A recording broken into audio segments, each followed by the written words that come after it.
All right, so as mentioned, we did open this conference 10 conferences ago. It's 9 years ago, because off by 1 year is a word like that. So, how are we? I am currently the head of security at TradeMe. Recovered pen tester, done a lot of security conference speaking, presented on quite a few network protocol abuses over the years. I did not talk about gaslighting for security, you were imagining it. And I am rumoured, on good authority, to have made a government-approved tabletop RPG. That might not be gaslighting. And I am an environmental microbiologist, a natural inhabitant of security conferences. I am a union organiser with the PSA. Talk to me about why you should join your union. And I'm the current co-president of the New Zealand Association of Scientists. And sometimes I come and talk at security conferences just to keep my life interesting because I don't have enough going on. We gave as Kate says, we gave the first ever talk at ChurchCon in 2016, and now we're back. We have photographic evidence of this talk. Kate did want to draw my attention to the fact that she experienced an unfortunate hair malfunction during this talk, which I have to say I did not remember until I saw this photo. You never told me! What is that? That is like... And I went through half an hour in front of 100 people like that, and she never told me. Well, the 100 people didn't tell you either. No! So And some of you are here today, and you should feel ashamed. Especially you. Pointing to my former flatmates. All right, today we're going to be talking to you about security and statistics, essentially how statistics can be applied to security and also the ways this can go very wrong, and most importantly, when you should not be trying to use statistics. We're going to talk about the tool, statistics as a lens to approximate the world. We're going to talk about the treatment, how your field of view changes the outcome of what you're doing. We're going to talk about the tricky part, how do you know what you need to know and why you should be using it. We're going to talk about what you're meant to do with the things we're telling you. And we're going to tell you that numbers aren't real, the most important fact you could know. Even the real numbers, just to be clear to the mathematicians in the audience. So first, the tool, it's just statistics. So, this is just an ordinary pack of playing cards, and we're going to play a game. Well, very boring game, but it does make a point.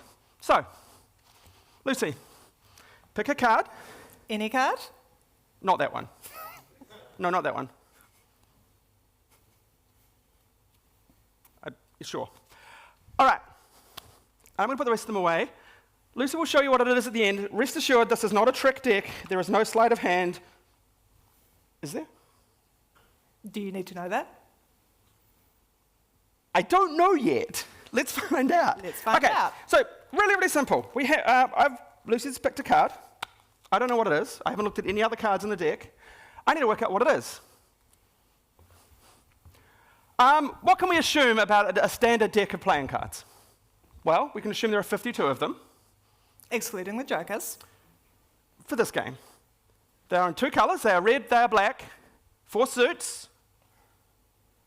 13 ranks, so the ranks are basically the number or the face on them. 12 of those are face cards. 12 of the 52.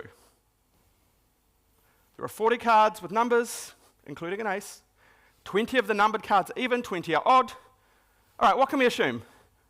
Well, we can start putting percentages on that. And as we do that, it enables us to make some educated guesses. Or statistics.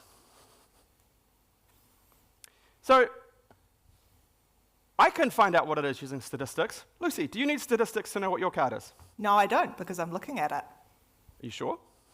Pretty sure. Or was that about sleight of hand? Okay, so the first thing I can guess is the suit. Lucy, what's the chance your card is red? The chance overall, or the chance that I'm aware of? The chance to you. The chance to me is 100% that it is not red.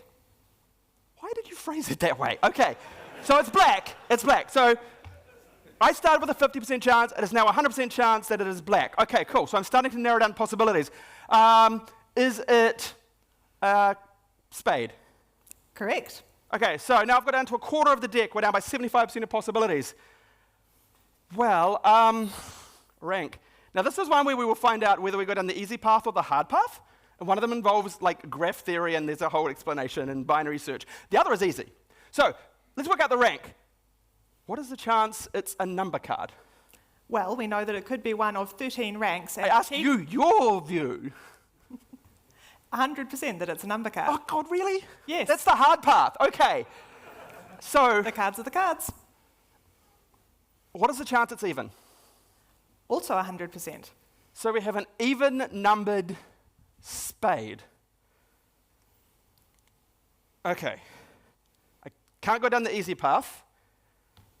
I know it's even-numbered, so I now need to do a binary search in a way that doesn't match with the slide I made, because I made one for odd. So I'm going to add 1 to each of those and work through this. So, is it... Actually, I can't add 1. I'm going to have a go live, probably do this wrong. So is it bigger than 6? Yes. Okay. So that leaves me with a... Wait, it's bigger than 6.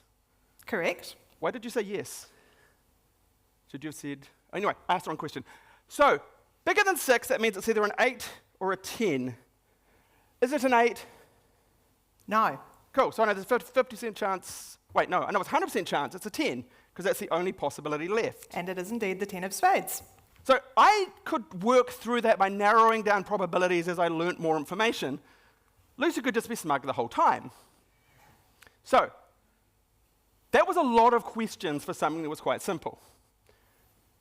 Were you doing any statistics, apart from when you answered my question? No, because I had 100% of the data I needed to answer the question I had. And that is the most important point I need you to take out of that, which is that if you have 100% of the relevant data, you don't need to do statistics. Yeah. And how many questions did I need to ask? It was a lot, but it was fewer than 52, which would have been if I said, is it this one, is it this one, is it this one, and work through the deck. So it was more efficient, but if I guess randomly, there's a good chance it would have been faster, but there's a bigger chance it wouldn't have been. What if Lucy had never looked at the card and had just made up answers? Yeah, I could just lie. Data sometimes is just lies. And I would have gone through making assumptions on the basis of the answer to each question, and that could have been incoherent. So Lucy could have said it's a black diamond. That doesn't exist in a standard deck. Lying really messes you up. You've got to know, is your data accurate, and are your statistics real? So, building on this point, why do we do statistics anyway? The graph that you see on the screen is not statistics. The reason it isn't statistics is that this is a graph of the values of certain things over a period of time, and the question that is answered by this graph is simply, over time, is the worth of one value bigger, the same as, or smaller than another value? We know precisely what those values are. We know what the living wage is. We know what the minimum wage is. We know what a Marsden PhD stipend is worth. You guys don't know what a Marsden PhD stipend is worth probably, but that's fine. You don't need to. And so we can answer the question, is the Marsden PhD stipend bigger, the same as, or smaller than the minimum wage by doing this graph and then looking at it. That's not statistics. That's just data visualization. This graph, however, is statistics. What you will note in this graph is that all the dots that represent data points on the graph, and again, this is important scientific information that you don't need to know the specifics of unless you're really interested in hyperthermophilic methogens. Is this from your which you're PhD not. thesis? This is from my PhD thesis.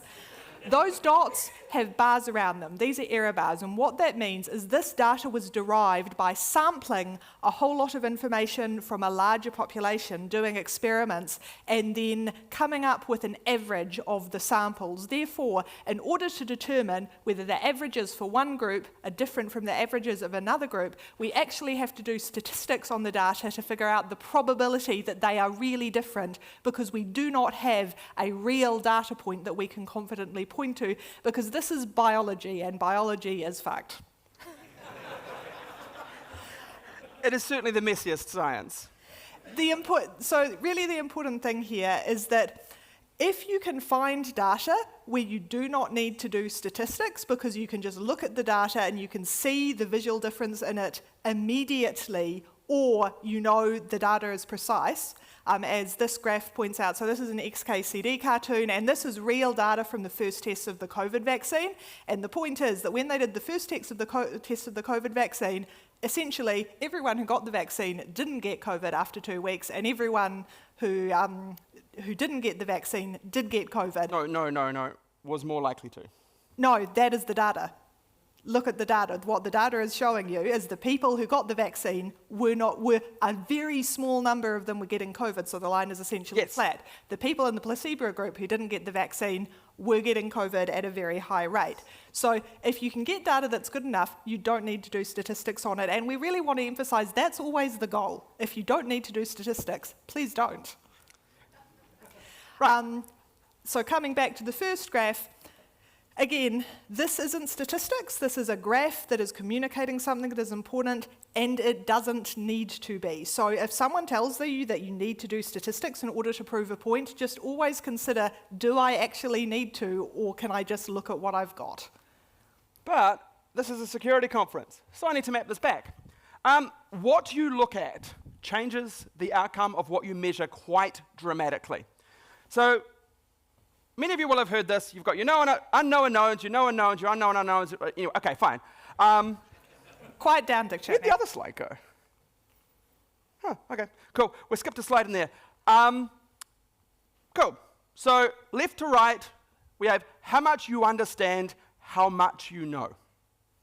So how confident are you? Particularly about the gaps.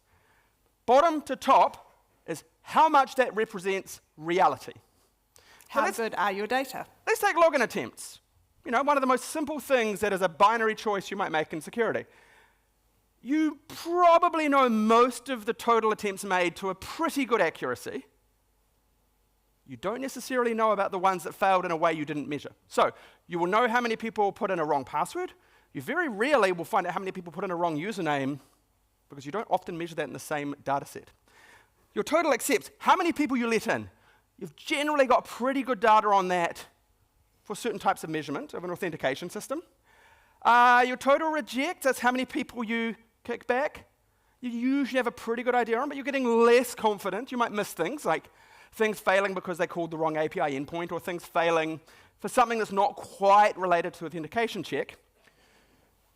You get even a little less confident on how many people you let in that you should have let in, because people don't complain when you let them in and you should let them in.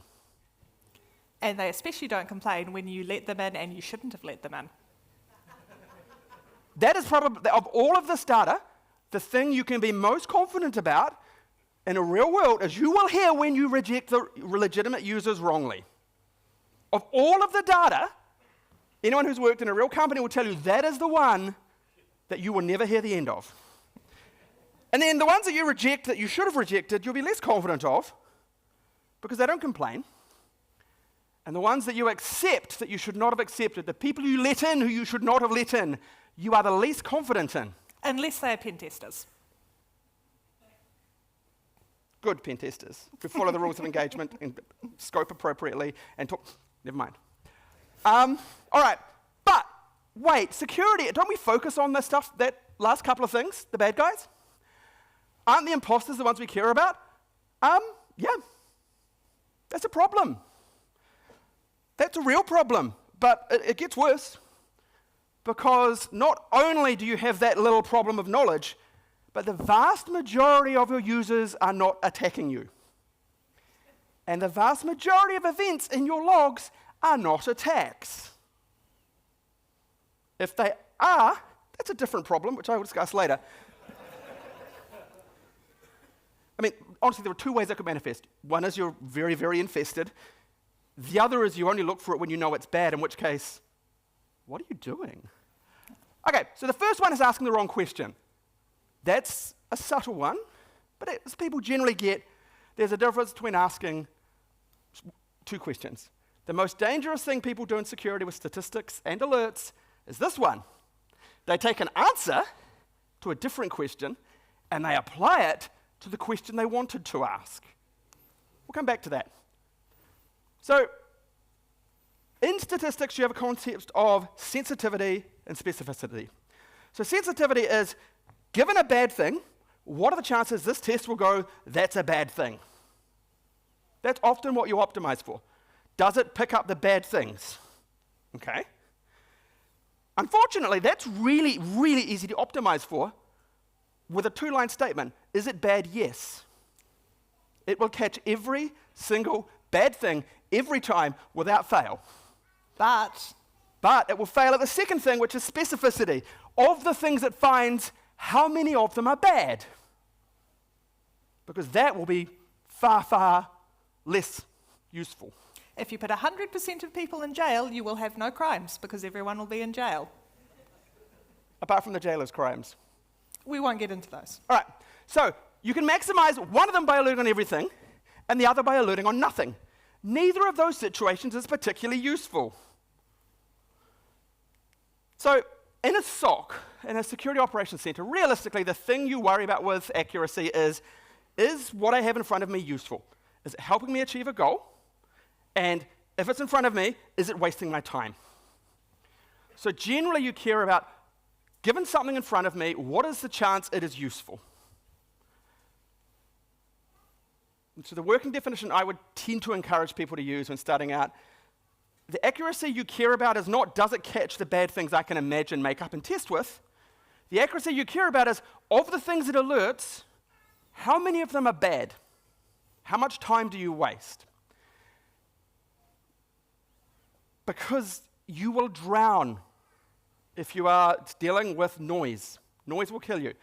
And often, a thing people forget is really, really useful to have a bad test on its own and to layer them. So if one test finds 3 out of 4 bad things, do 2. The chance of it triggering both of them wrongly goes down dramatically. So you can get a really, really, really good accuracy if you apply tests independently. But you will also notice there's a real drop-off here. So once you've got to 4 layers, you've got to a 99.6% chance you're going to find the attacker. Now, if you have 1 million data points you're looking at, you might need 99.998% accuracy. Well, hurry up. All right. So, yes, that's a key point. The world is not all bad, and that makes your life suck if you're on a SOC. The reason is, well... The reason is that the world is composed of populations, and those populations have distributions. So thematically for this conference, they could have a normal distribution or a paranormal distribution. And I have a scientist, so you do have the citation there. But it's important to remember that most statistical tests assume a normal distribution. So if you're doing any sort of statistical test where you've Googled what is the correct statistical test for this, you need to understand what kind of distribution you actually have in your data before you apply it. The second thing is that if you do have normal distributions, fantastic. If you're comparing between populations with similar distributions, it's hard to distinguish individuals from each group because there's a big overlap. And if you are trying to distinguish between attackers and regular users, sometimes the same people, of course, you do need to take that into account. I'm going to use the example of height. So this is a graph from Our World in Data, thank you, Our World in Data, showing the distribution of height in women and in men. And you'll notice that the distribution is normal, and it's different, and that women, on average, are shorter than men. However, if you take a specific person with a specific height at some point in the middle of that graph, can you tell from their height if they're a woman or a man? Based on that data alone? You cannot. So it's really important to understand, with the data that you're looking at, how is it distributed in the population you're looking at, and does it adequately distinguish between the populations that you need to distinguish? The second thing is you need to think about relationships between the data you can get and the data you actually care about. So sticking with height, here we have average adult height by year of birth across the world, and you'll see that over the 20th century, the average adult height goes up.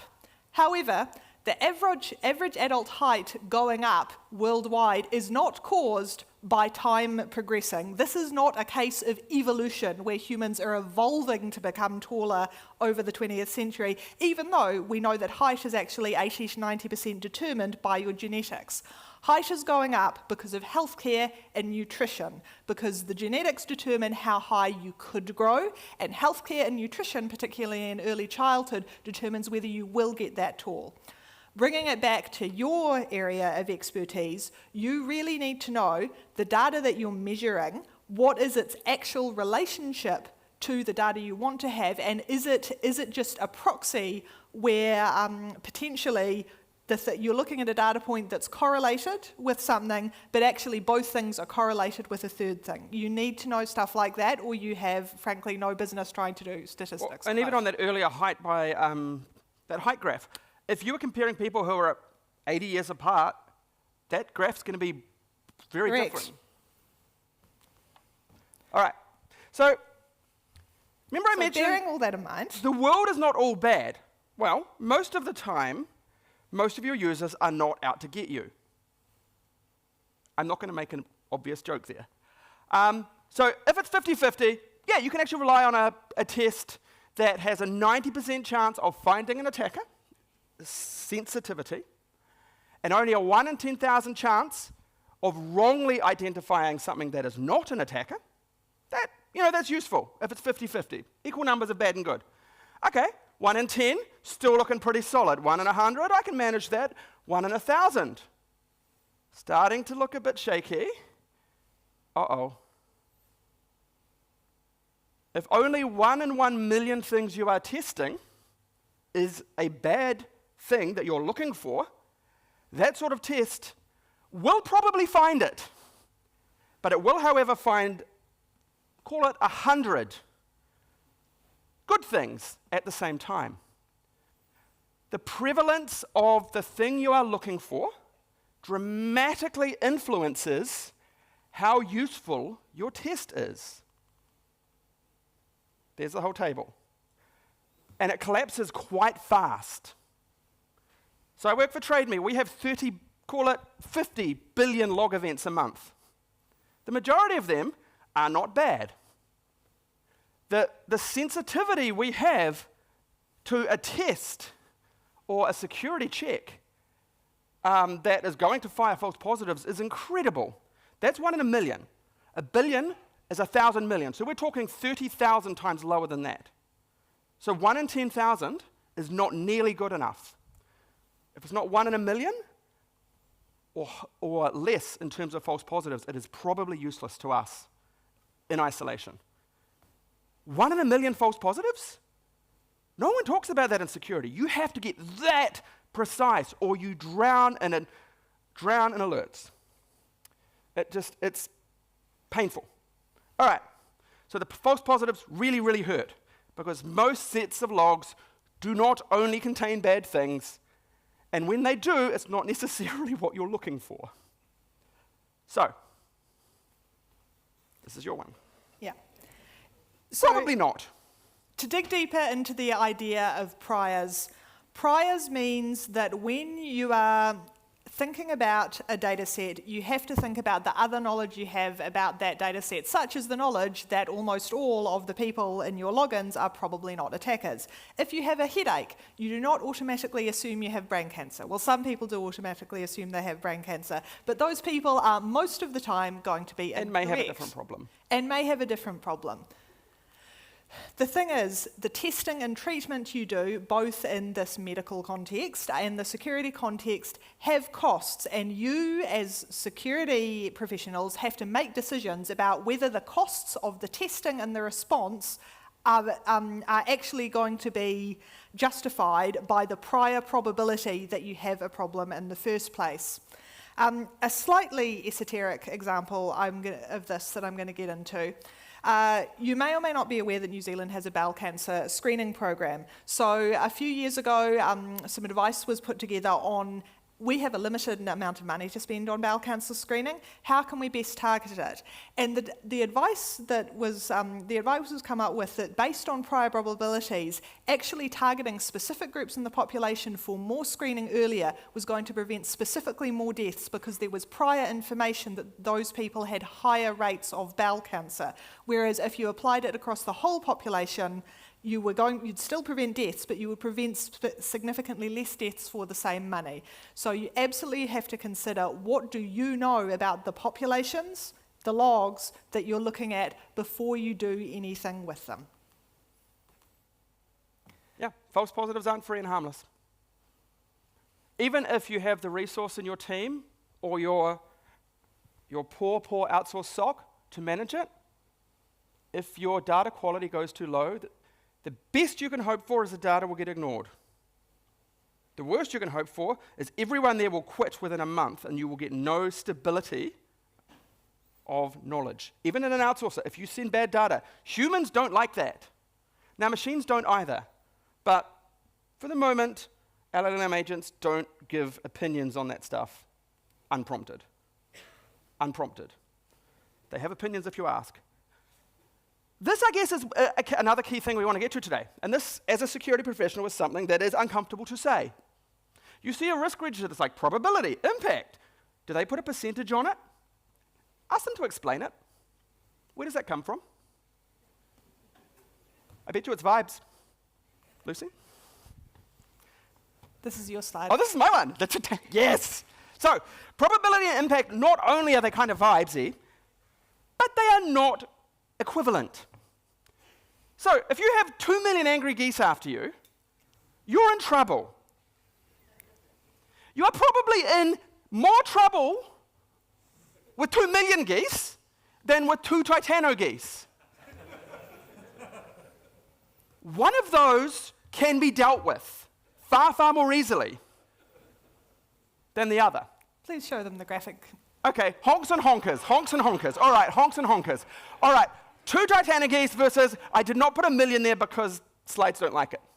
But one of them, even though there is the same mass of angry goose, one of them is far more dangerous to you and to the world because they are really not symmetric. And it's easy for security people to try and spend time managing events that are either never going to happen and trying to stop it happening, or are certain to happen and trying to stop it happening. Both of those are bad. Your ability to influence is really, really low. You cannot prevent users being humans, no matter how much awareness you throw at them.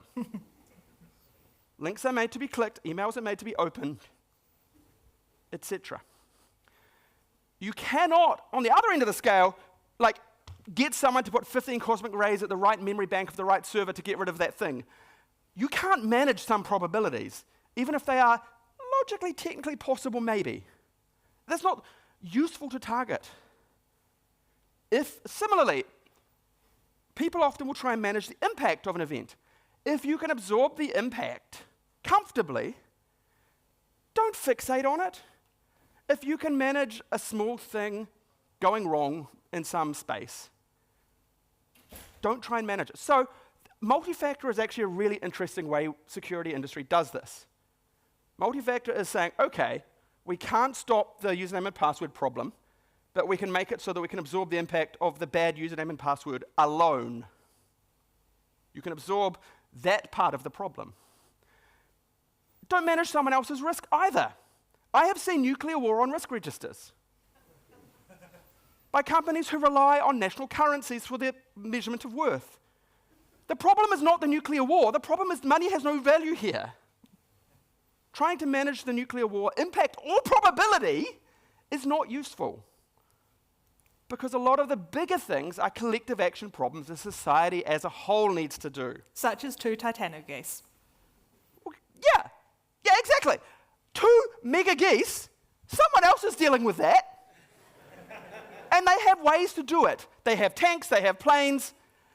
And more importantly, I know where the 2 Titano geese are. So my job is to stay away. 2 million geese? Oh God, we're fucked. You can't, even though it is the same massive angry goose, one of them is a collective action problem. The other is not. But you shouldn't be trying to solve the problem of the 2 Titano geese. You also shouldn't be trying to solve the problem of the 2 million geese. You should be trying to solve the problem of the 8 angry geese under your bed. That's your problem. The 2 million is an abstraction. Oh yeah, and then I have this whole big thing. Let's go through this. So I said if things are too probable, managing the probability is kind of pointless because it's going to happen anyway.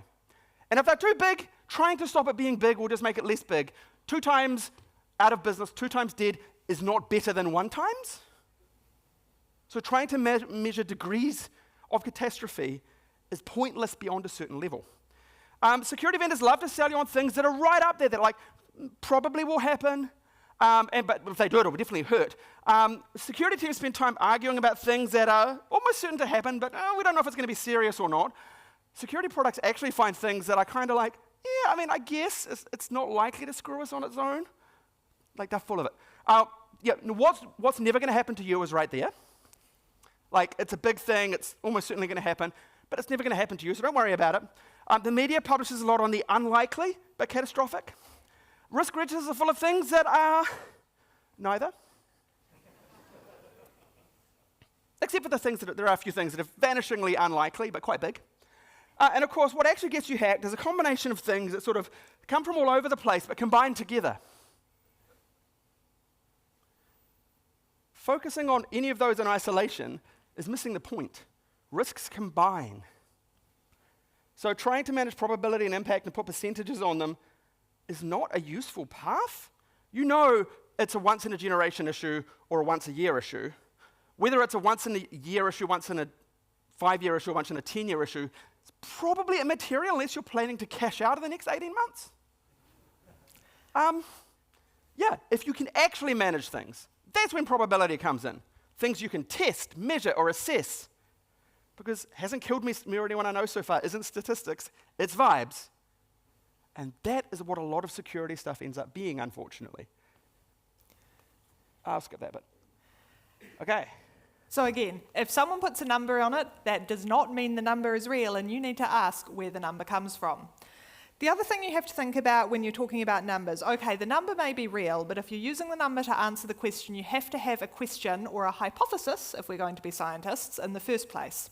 E.g., the house is not haunted. This is what we call a null hypothesis, because in science you are supposed to assert that your assumption is that something is not happening and test to find out if it is happening. Actually, scientists mostly don't do this, but we pretend we do because it's more fun. So once you do have a hypothesis, such as that the house is haunted, you can understand the potential outcomes of the testing you're doing. You can say the house is not haunted, and that this is a fact, and your test says the house isn't haunted, you have a true negative. You think the house is haunted, and the house is haunted, you have a true positive. You think the house isn't haunted, and you think the house isn't haunted, but it is haunted, and you have a false... I got that the wrong way around. Just read the slide. Yeah. You think the house is not haunted, but the house is haunted, you have a false negative, and you think the house is haunted, but it's not. You have a false positive, which is the thing that Kate was talking about earlier, but forgot to define before she got there. Oh yeah, got that. Skip to the next slide. Yeah, hacked or not hacked, sus or not sus. It's that. Yeah, and again, we're not going to get into specific types of statistics tests today because we do not have time to give you a first-year university course. But it's important to know that when people talk about false positives, most statistical tests are looking at, is the chance that you have a false positive for confirming your hypothesis less than a certain percent? You may have seen this as a p-value, and the general rule is that if the p-value is less than 0.05, there's only a less than 1 in 20 chance that you've got a false positive, so it's probably true. Just go back and look at the title of this talk, and we'll leave it there. Yeah, you can do that later.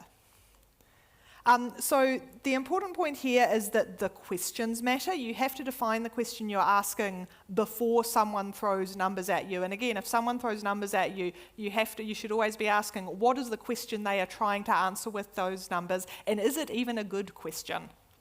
Because often the question itself has an agenda.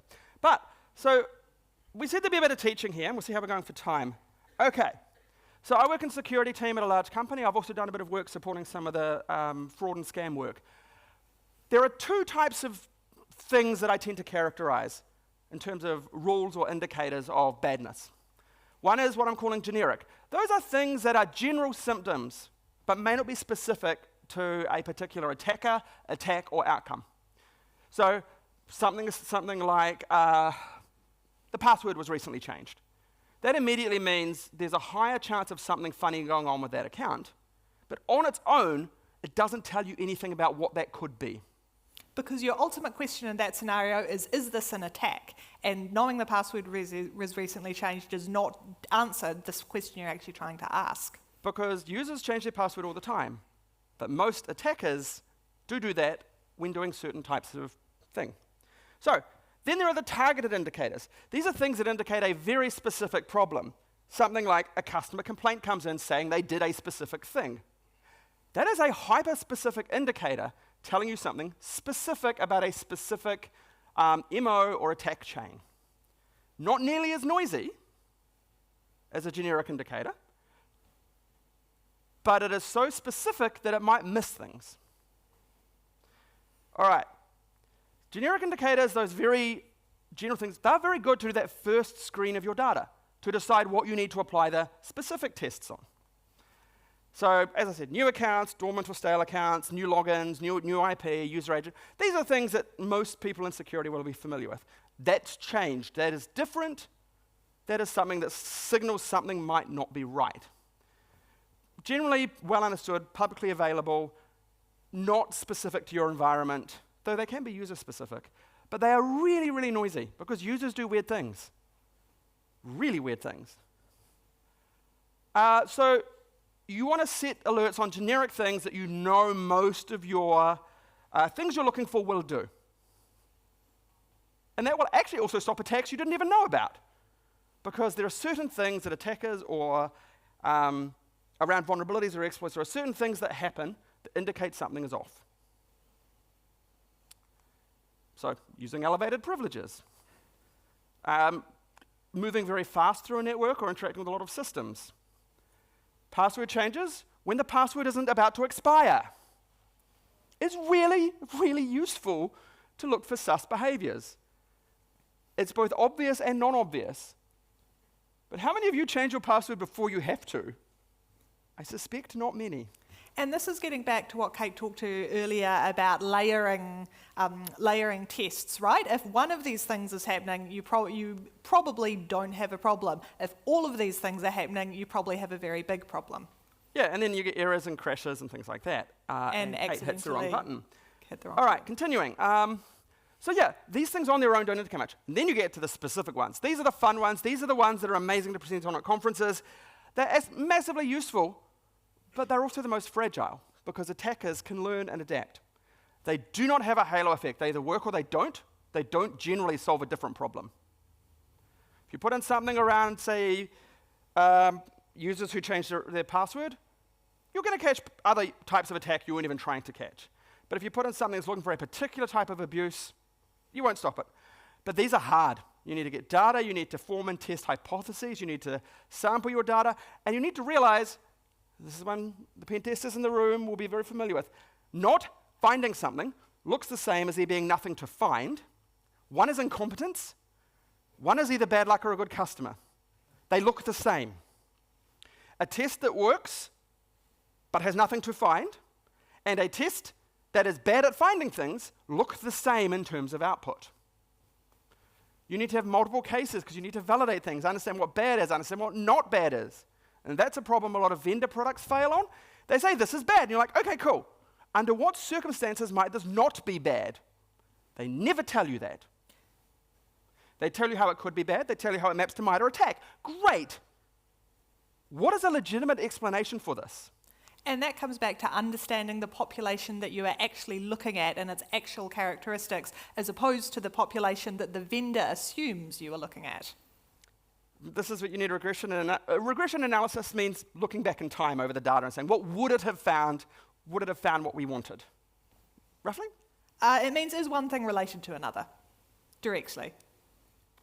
Okay, yes. Which could be over time, or it could not be. Okay, that's fair, that's fair. So if we'd put this in place historically, would we still have any customers left, or would we have banned them all?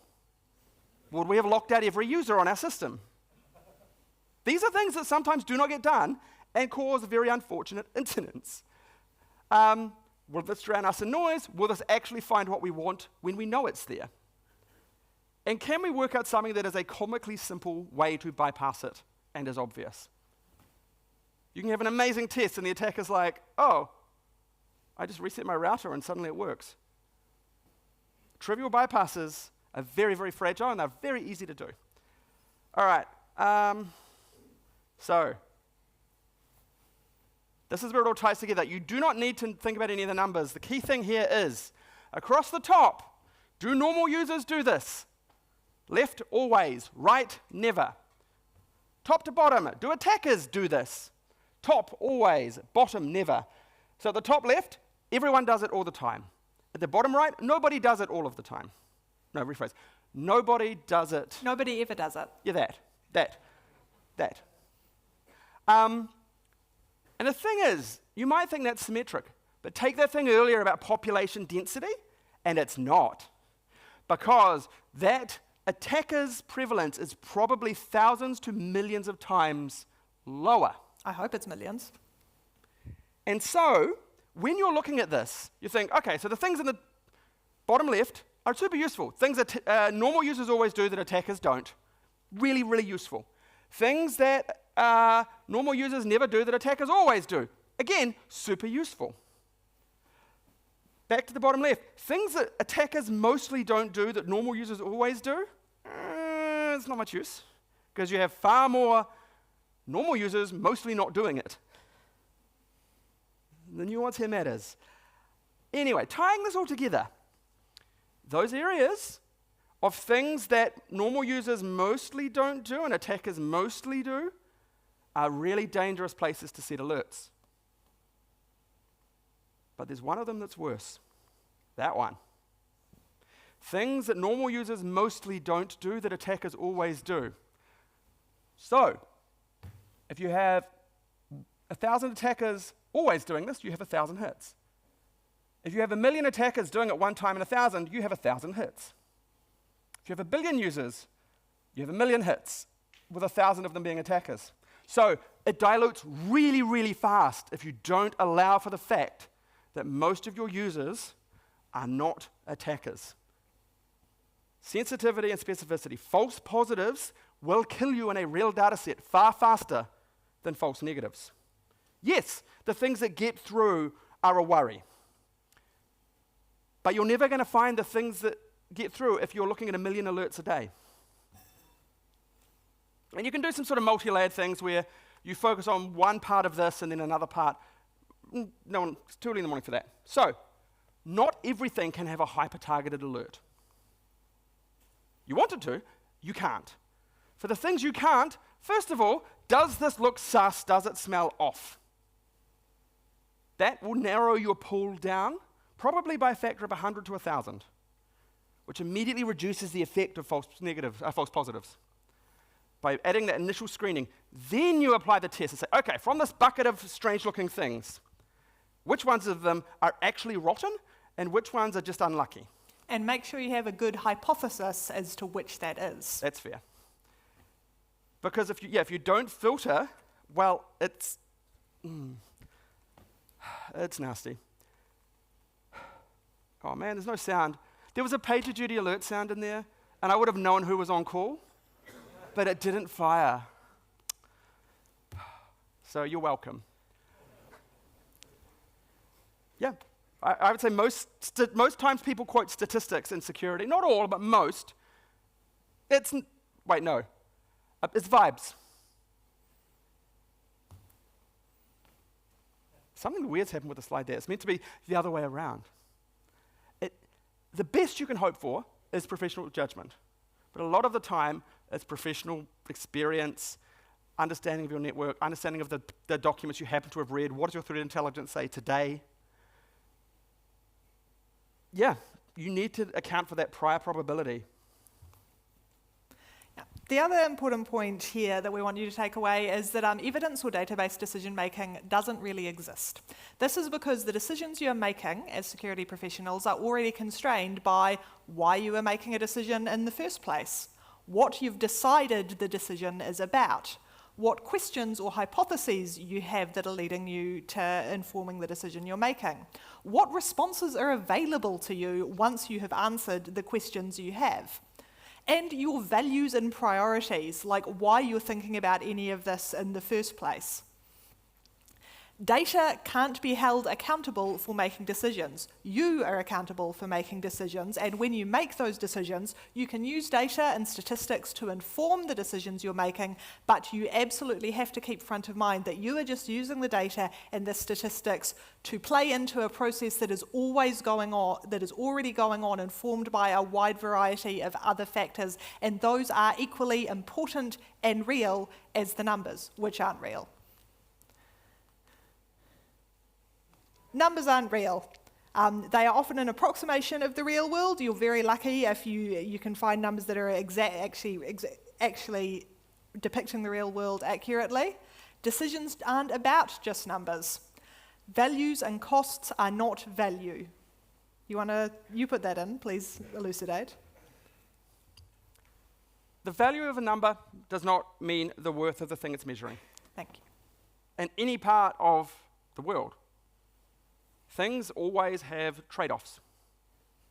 You can think that that number is worse than that number, and that might be true, but what is your confidence in that number? And what do you think that represents? So you might say, for instance, if you're measuring your false positive, let's go with your true positive rate. If you're measuring how accurate your alert is, as I said, you can easily make an alert that detects everything that you're looking for every time. It just detects everything every time. So looking for that is not a useful metric. Same in false negatives. How much time do you waste on alerts? Well, if you have no alerts, you have no time wasted. Vulnerabilities, cool. Did they go up or down this month? I don't know. I was measured on them going down, so I stopped looking. Because the measurement also affects the thing you're measuring and the way you measure it. It's really, really hard to look at a number and think it alone represents reality, because it doesn't. It really doesn't. Finally, none of this matters if nobody understands what you're saying. They are not motivated to understand or listen to what you're saying, or if they are motivated to not understand you. The graph I've put up here is a graph of atmospheric carbon dioxide at Mauna Loa Observatory in Hawaii, and you will all be aware that the carbon dioxide has been going up steadily over the 20th and 21st century. That data is real. The effects of that are very well understood, but a lot of people are not motivated or motivated not to understand that or do anything about it. And sometimes that will be the same for you as well, because all those other decision-making factors that come in, they come in a lot more the higher up the decision-making chain you go, will be affecting whether people care at all about the data you have, even if you have good data and even if you can get good statistics. I don't think I've ever had an executive ask me, is the maths right? No. So, in conclusion, the Titanic goose is someone else's problem. Focus on the problems that you can solve. The geese under your bed are your problem, and when you're worrying about how many geese are under your bed, please use numbers responsibly, because most people won't. Yeah, don't stop and count. Is that us? That's us. That's us.